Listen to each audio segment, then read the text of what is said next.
Повторно сме назад, почитувани во отвореното студио 1, каде што денес се дружите со мене и мојот колега Владко Чаловски, но во овој блок ќе се дружите и со колегата Дејан Андоновиќ, со кој што ќе продискутираме за оние актуелни настани од светот кој што примарно е ставен фокусот и така што следуваат блок свет. Или тие го ставија фокусот на вестите, така. бидејќи се работи нели за терористички напад во Страсбур. Таман сакавме да избегнеме Франција денеска, малку да не е актуелна, но со овој терористички напад не можеме да не ја истретираме за терористичкиот напад кој синоќа се случи во Страсбур, каде што животот го загубија тројца луѓе, 5 мина се повредени, а напаѓачот е во бегство. Сакал некел да поврзаш на крај кога ќе ја слушнеш реакцијата од Француското министерство за внатрешни работи, дека всушност не се работи за дистракција и теорија на заговор од протестите, пак мора да го поврза. Заговорот тоа е инспирирано од обвинувањата дека владата француска сака да го дефокусира притисокот на јавноста со жолтите елеци, најавените огромни протести за утре, но и со одлуката, нели, воредните мерки кои се воведени во Страсбур, каде што се вели во една од воредните мерки, забрането е јавно собирање во Страсбур. Па овие што го обвинуваат се плашат дека владата може да злоупотреби оваа состојба, па да забрани јавно собирање утре и во Париз, и во во петок во Париз или во другите градови, па оттаму и оваа реакција дека не се работи за заговор, ниту пак за некој обид Париз да ги избегне протестите. Долго следиш што се случува во светот, меѓутоа знам дека следиш и што се случува и во Македонија, нормално, барем од политичка... Ако ништо друго гледам телевизија, да. Не, ти си работел повеќе од, освен што си гледал телевизија, меѓутоа, нели ти се чини дека секогаш се шаблонски на некој начин тие обвинувања, секогаш кога се случуваат вакви работи, она друга интересна група која што има интерес од тоа, па тврди веднаш ова е теорија на заговор, вие правите дистракција. Лошо е тоа што во денешното време на модерни овие технологии, со социјалните мрежи секој може да каже се, сега и коинциденцијата испадна. Ние на почетокот и рековме, таман сакавме да не го третираме, нели, да не ја третираме Франција, некако се наметна со во Страсбур. Во секој случај тие имаат право да се посомневаат, но мислам дека не би поверувал дека може една сериозна држава, не Франција пред се, но и сите други држави да помислат такво нешто да направат за да дефокусираат нешто што е сепак само социјален немир. Тоа во нормални околности е голема работа, социјални немири и обид за изборување на своите права, но сепак терористички напад, односно уште не е терористички наречен, убиства се убиства и тоа се коси со сите можни црни сценарија. Во секој случај, дескот на НТВ има направено прилог на тема Страсбур, па да го видиме, да ќе го прокоментираме. Француската полиција е во потера по осомничениот терорист што отвори оган и уби 3 лица, а рани 20 мина на Божикниот пазар во Страсбур. Во тек се рации во кои се уапсени 5 луѓе. Напаѓачот е во бегство и властите стравуваат дека можеби побегнал во соседна Германија. Од француското МНР соопштија дека станува збор за Шериф К, кого го бараат за убиства и обид за убиство во врска со терористички чин и злосторничко терористичко здружување. Владата го подигна нивото на безбедност на вонредно во случај на напад. Затегнати се безбедносните мерки на божичните пазари во земјата како и контролите на границите. Шериф К по потекло од Страсбур, има 29 години и им е познат на силите на редот како одамна радикализиран. 2 пати лежал во затвор поради кражби и други кривични прекршоци во Франција и во Германија, од кои во 2011-та строг затвор од 6 месеци. Вчера изутрината жандармите дошле да го апсат дом во рамките на истрагата за кражба изведена летоска. Не го нашле, но при претресот на станот откриле експлозивен материјал. Осомничениот околу 8 часот отвори оган врз минувачи на Божикен пазар, а и самиот бил ранет кога војници почнале да пукаат кон него. Локалните медиуми јавуваат дека по масакрот украл такси и побегнал без да го повреди таксистот. Училиштата во Страсбур денеска се отворени и Европскиот парламент функционира нормално, но Божикниот пазар нема да работи, а знамињата се спуштени на половина копија. Божикниот пазар во Страсбур е најголем во Франција, а во 2000-та веќе беше цел на планиран терористички напад, кога франкфуртската група поврзана со Ал-Каеда планираше да детонира експлозив. Дејан, се знаат ли веќе оние позадински мотиви, што би можело да биде причината за ваквиот напад? Особено се интересни кога се случуваат во светот вакви еве се уште не е квалификуван како терористички, меѓутоа познато ни е, во Британија се случува, во Белгија се случува, во Франција се случува изминативе години, секогаш кога настапува едно лице, неговите мотиви се поврзуваат со терористичка група. Повторно, како и со социјалните мрежи, се остава простор на шпекулации. Истрагата се уште не утврдува дали се терористички мотиви или криминални мотиви. Во секој случај се работи за лице кое има богато криминално досие, но не бил верски индоктриниран во минатото, иако почнал да се радикализира. Оно што е последно што успеав да го прочитам е дека при нападот наводно, пак ќе кажам шпекулација на медиумите тамошни, викал Аллах е голем, што сега му дава па една друга слика. Дека може би имал верски мотиви, но кои се мотивите се уште не се знае. А кај него дома при претрес е најдено поголемо количество на експлозив, што па од трета страна укажува дека ако бил криминалец сигурно дека немал да чува експлозив дома. Експлозивот е на некој начин за некаква терористичка намера. Но за сега да оставиме да видиме што ќе утврди француската полиција, за да се види дали е можеби терористички напад или не. Сега за сега не е оценет како терористички напад, но не може да се исклучи. Особено поради традицијата ќе посетам дека како што доаѓа Божикот, како што доаѓа католичкиот Божик, така се зголемуваат на некој начин опасностите од терористички напад. Ние изминатите години бевме сведоци пред Нова година околу Божик имаше терористички напади во Германија, имаше во Франција, имаше во Соединетите Американски држави. Сега да не испуштам некои од државите. И секаде целта беа или униформираните лица, како што беше случајот сега, или обични цивили, со цел да се донесе на некој начин страв и паника кај обичните луѓе. Еве ние у Страсбург денеска што имавме? Имавме повик од владата ако не мора да не се оди во училиште, децата да не се пуштаат во градинки. Европскиот парламент беше затворен, па повторно го отворија. На некој начин страв. Дефиницијата на тероризмот изминативе години укажува дека терористите се повеќе и повеќе напаѓаат цивилни цели, со цел да се исплашат обичните граѓани, да не излегуваат од дома, да има страф и паника и така на некој начин да се парализираат општествата. Тоа се случуваше пред 2 години и во Франција, нели кога беше на онаа позната во Монако улица беше изведен исто терористички напад со автомобил која беа удрени, почина 12-13 луѓе, случајни минувачи згазени. Така, само да не ни замерат, јас сакам овде да надополнам, бидејќи тоа е лично моје мислење. Онаа тенденција на некои од медиумите, поготово од западот, бидејќи од таму и произлегуваат насловите кои што потоа нели се префрлаат во медиумите во Македонија, дека извикувал нели Аллах е голем, воопшто не, според мене, нели не дава рамка дека се работи за терористички чин, бидејќи ниту една религија не повикува на тероризам.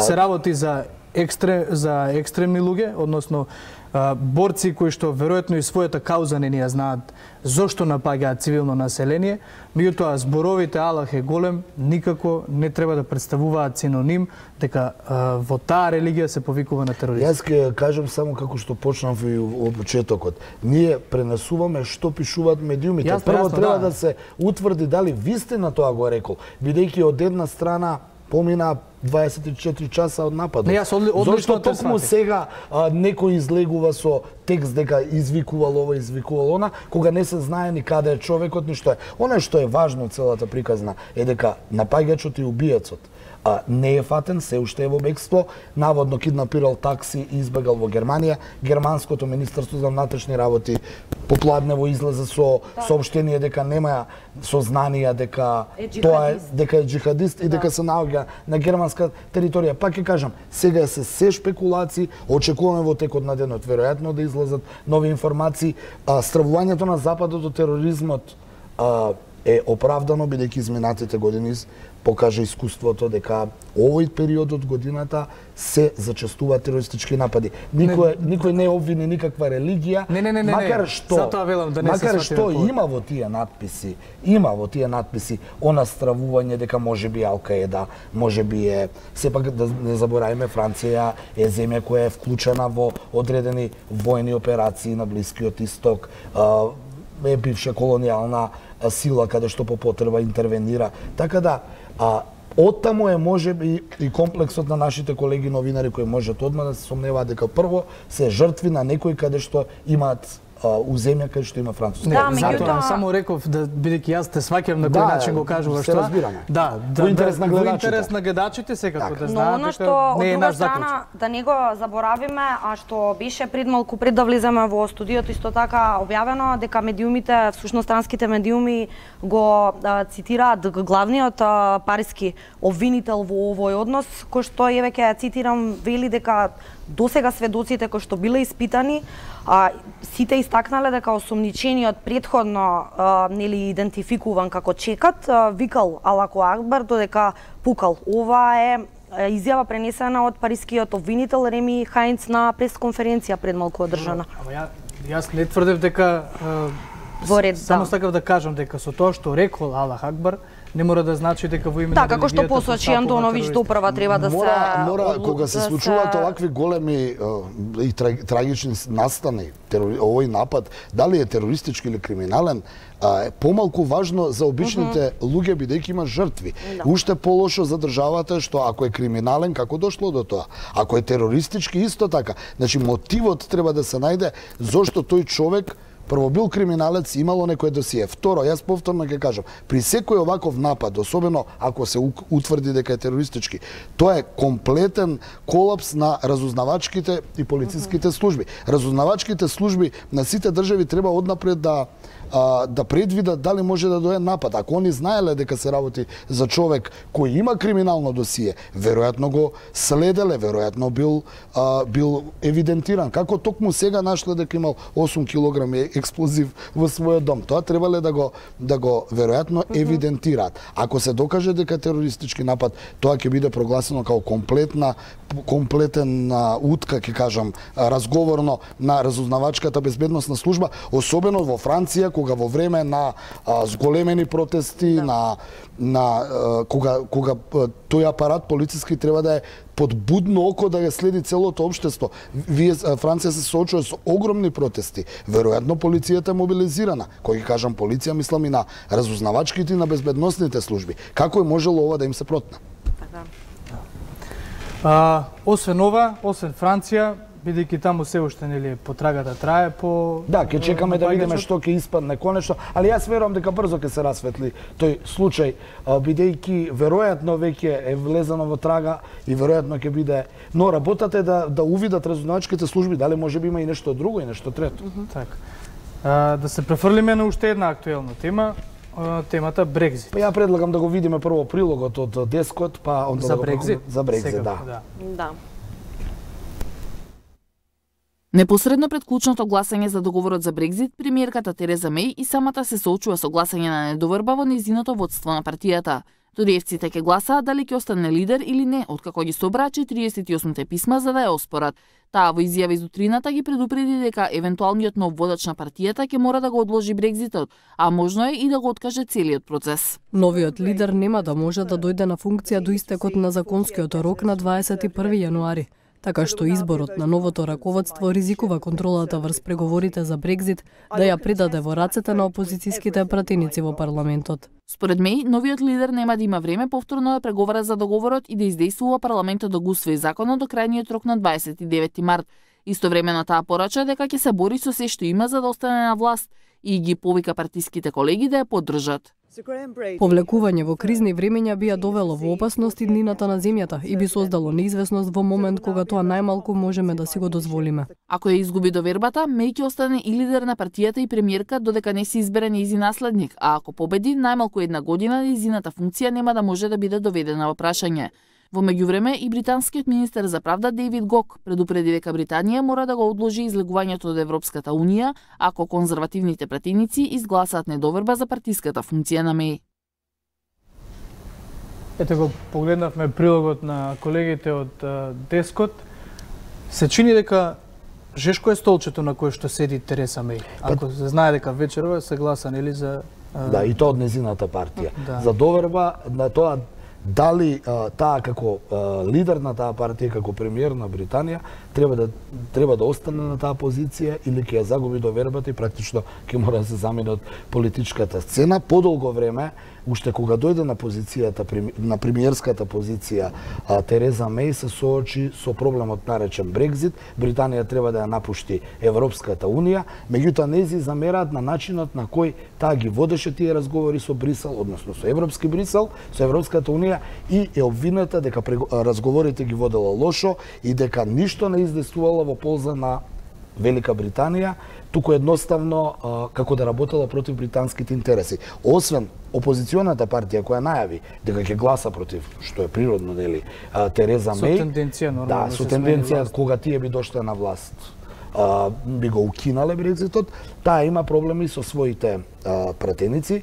48 писма според нивниот устав се собрани, доволен праг за да се добие она слободна карта вечерва да се произнесат пратениците од незината партија дали Тереза Меј останува или се заменува. Меј смета во изјава дадена за британските медиуми во однос на Брекзитот дека нов лидер, а нели според неа би по дефолт, што би се рекло, би морало да го одложи или пак да го откаже.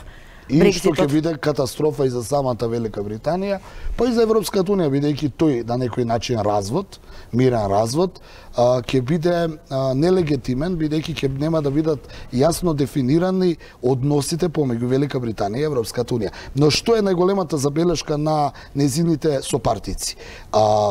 Мек или тврд Брекзит? Така барем се вели. Меј и незините соработници, најблиските, се за тврд Брекзит. Тврдиот Брекзит значи напуштање на заедничкиот пазар на Царинската унија и немање никакви односи со Европската унија.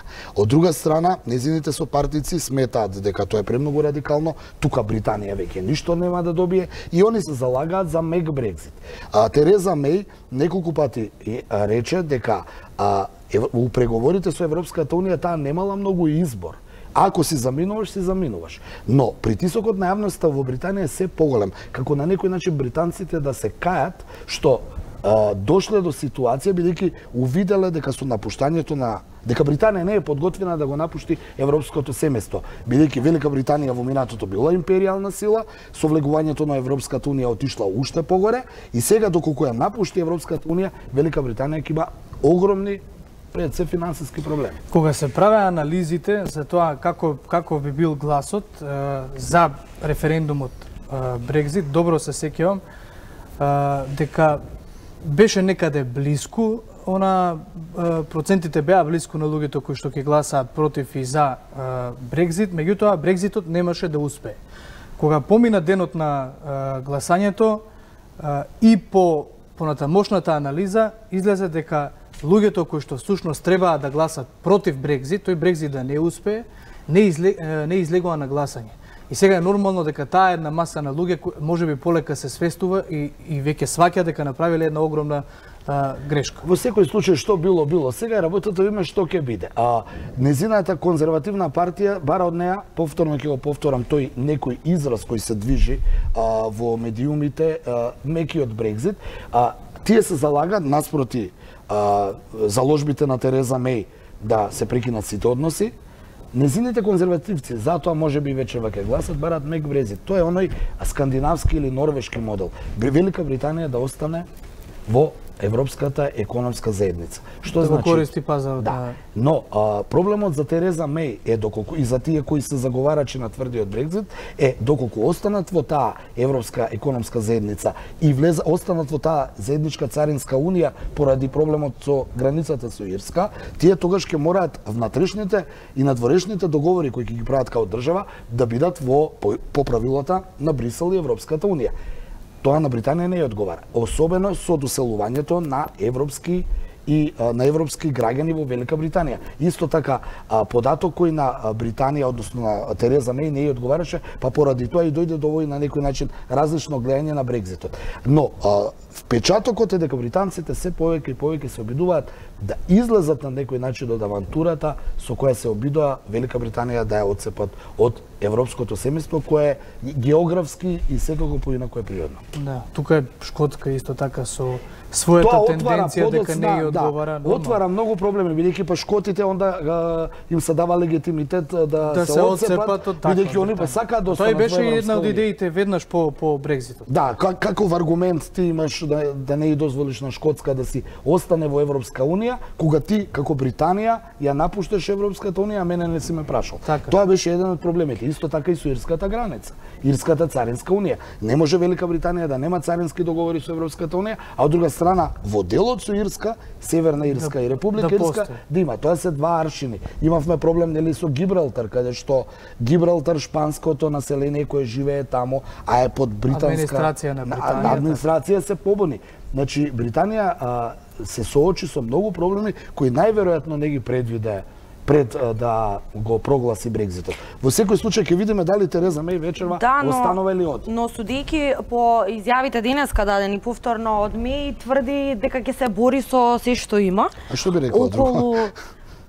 Што би можела да каже друго? Ќе се бори со сите аргументи, но пак ќе кажам, доколку би биде изгласана недоверба вечерва, таа како председател на најголемата партија во парламентот, автоматски ќе го загуби премиерското место. Веќе почнуваат да се кажуваат, да се објавуваат евентуалните нејзини наследници. Тоа ми беше следното прашање, би сакала да го продискутираме. Интересно е, некаде се споменува во британските медиуми Борис Џонсон. Борис Џонсон е еден од тој е наш колега поранешен, морам да потсетам, за време на бомбардирањето на СР Југославија беше стациониран во Белград, така да по тие пресконференции кои одеше, можеше да го види како новинар кој прашуваше некои прашања кои беа про НАТО, а анти тогашната СРЈ. Борис Џонсон е еден од најсериозните кандидати, особено е сериозен поради неговиот гест кога во јули годинава поради Тереза Меј, поради реториката со која се однесуваше Тереза Меј, тој поднесе оставка од функцијата. Нејзината влада, беше дел од беше министер за надворешни, шеф на британска дипломатија и поднесе оставка. Има уште 5-6 личности кои се извадени како ова, но повеќе до нив се евроскептици, колку што успеав да прочитам од нивните биографии, бидејќи тие не се познати за нашата јавност. Во секој случај, ако падне Тереза Меј денеска, како председател на конзервативната партија, автоматски не може веќе да биде премиер. Премиер може да биде председателот на најголемата политичка партија во британскиот парламент, а доколку падне Меј, тоа практично ќе биде нејзиниот наследник. Ако нејзин адут, ако адутот на Тереза Меј е дека со неа би пропаднал и излезот, така што би присвоила повеќе луѓе кои што се за Брекзит, а се работи за проблем кој што таа практично го наследи од Камерон. Така. Кој поднесе оставка. Чија е најголемата вина за овој хаос во Велика Британија? Дејвид Камерон е човекот кој што ја почна идејата, па откако свати на која страна се движи, рече јас направив грешка, се повлече. Многу е тешко, Чаловски, да лоцираш вината. Вината е на владачката гарнитура која довела државата до тоа, што би рекле во нашиот народ, дередже, да дојде да се биде или не. Тие кога го ставија Брекзитот на гласање, веројатно требале да имаат план што понатаму. Конкретно Тереза Меј, доколку го преживее вечерашното гласање за доверба и остане на лидерската позиција на конзервативната партија, тогаш ќе биде многу силна и во наредниот период до крајот на мандатот ќе нема никој право во Велика Британија да го спори нејзината позиција. Меѓутоа треба да видиме како ќе биде. А што ќе покаже подоцна, ќе видиме, бидејќи Велика Британија, повторно ќе нагласам, ако она е представник на тврдиот Брекзит е да нема никакви договори со Европската унија, така да мораме да видиме како ќе помине, исто како и првата тема со напаѓачот од Страсбур. Ние го коментираме сега што се случува, до појасно ќе да биде секако откако ќе помине денешниот ден со овие настани. Добро. За крај само би сакал да те прашам, што според твоите прогнози, според твоето сценарио, што ќе се случува вечерва во Велика Британија и дали сметаш дека постои можност, дури и кога Тереза Меј би останала на лидерската позиција на Обединетото кралство, дека Брекзит ќе биде многу тешко да се реализира, всушност ќе се анулира целиот Тврдиот Брекзит, според моје мислење и според мои проценки, не сум сега толку многу стручен, не сум британец, не живеам таму и не знам. Но според она што можем да видам, тврдиот Брекзит е неверојатно да помине, барем она што се залага актуелниот премиер на Британија Меј. Веројатно ќе се оди едната опција на тој помек Брекзит, да биде поурнекот на скандинавскиот модел или на односите со Норвешка. Ќе потсетам, Норвешка е членка на НАТО, но не е членка на Европската Унија. Но она е во европската на европскиот пазар и исто така не се во царинскиот дел или не е во царинскиот дел. Ќе се оди на таа варијанта доколку остане конзервативната. Пак ќе кажам, лабористите веќе најави и нивниот лидер дека доколку они дојдат на власт, они ќе ја вратат Британија во Европската Унија. Така да едно од решенијата е мекиот Брекзит, но веројатно можеби и воредни избори не се за отврдење. Сепак не сум британец, не знам, но не очекувам дека политиката која спроведува Тереза Меј и незините соработници најблиски може да помине. Да, останува да го следиме развојот на настаните секако. Андонович, ти си постојано присутен во Повеличалски? Туск и Јункер уште на почетокот рекоа дека Британија не може да очекува да го има истиот однос како што го има Норвешка. Па добро, тие рекоа така, меѓутоа исто така за утре е најавено дека шефовите на дипломатиите, председателите на Европска унија утре, лидерите на Европска унија утре и заутре ќе заседаваат, па ќе видиме и тие какви пораки ќе пратат после ова вечерва што ќе се случи во Велика Британија. Да, повторно ќе гостуваш нели во студиово, минути посветени секако на сите оние настани информации кои што заслужуваат внимание од регионот и од светот со колегата Андонович. Ние, почитувани полека, но сигурно, стигнавме до крајот да го заокружиме овој блок од отвореното студио 1. Секако останете со програмата на нашата телевизија. За кратко следуваат вестите, па потоа готвењето со нашата Маја, а со мене и со колегата Чаловски се гледаме повторно нешто пред 17 часот. Ќе имаме повторно интересни гости и се надевам за вас интересни теми.